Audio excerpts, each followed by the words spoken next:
Among all those mortals who grew so wise that they learned the secrets of the gods, none was more cunning than Daedalus. He once built for the king Midas of Crete a wonderful labyrinth of winding ways so cunningly tangled up and twisted about that once inside, you could never find your way out again without a magic clue.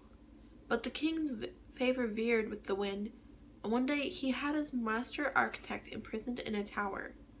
Daedalus managed to escape from his cell, but it seemed impossible to leave the island, since every ship that came or went was well guarded by order of the king. At length, watching the seagulls in the air, the only creatures that were sure of liberty, he thought of a plan for himself and his young son Icarus, who was captive with him. Little by little, he gathered a store of feathers, great and small. He fastened these together with thread, molded them with wax, and so fashioned 2 great wings like those of a bird. When they were done, Daedalus fitted them to his own shoulders, and after 1 or 2 efforts, he found that by waving his arms, he could winnow the air and cleave it, as a swimmer does to the sea. He held himself aloft, wavered this way and that with the wind, and at last, like a great fledgling, he learned to fly. Without delay, he fell to work on another pair of wings for the boy Icarus, and taught him carefully how to use them, bidding him beware of rash adventures among the stars.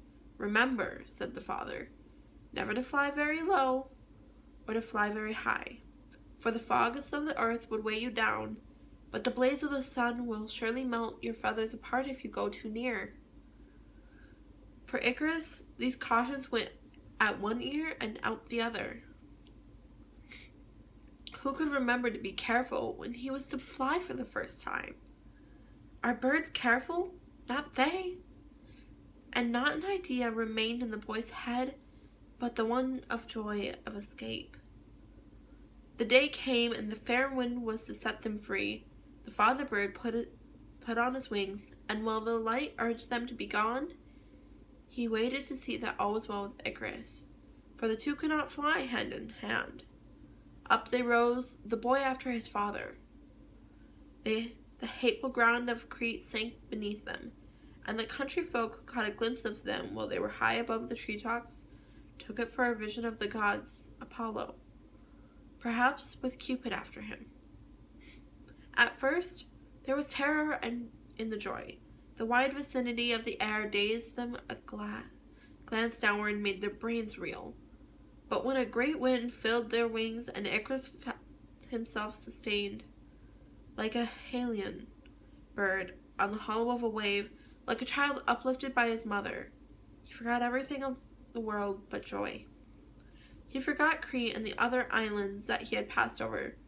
He saw but vaguely the winged things in the distance before him, and that was his father Daedalus. He longed for one draught of flight to quench the thirst of his captivity. He stretched out his arms to the sky and made him tower to the highest heavens. Alas for him! Warmer and warmer grew the air. Those arms that he had seemed to uphold him relaxed. His wings wavered and dropped. He fluttered his young hands vainly. He was falling, and in that terror he remembered the heat of the sun had melted the wax of his wings.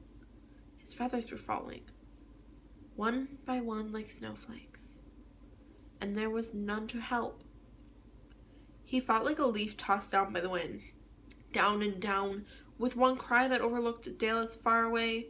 When he returned and sought high and low for the poor boy, he saw nothing but bird-like feathers aloft the water, and he knew Icarus had drowned.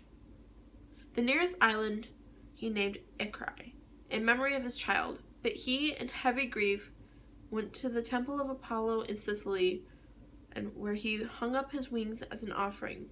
Never again did he attempt to fly.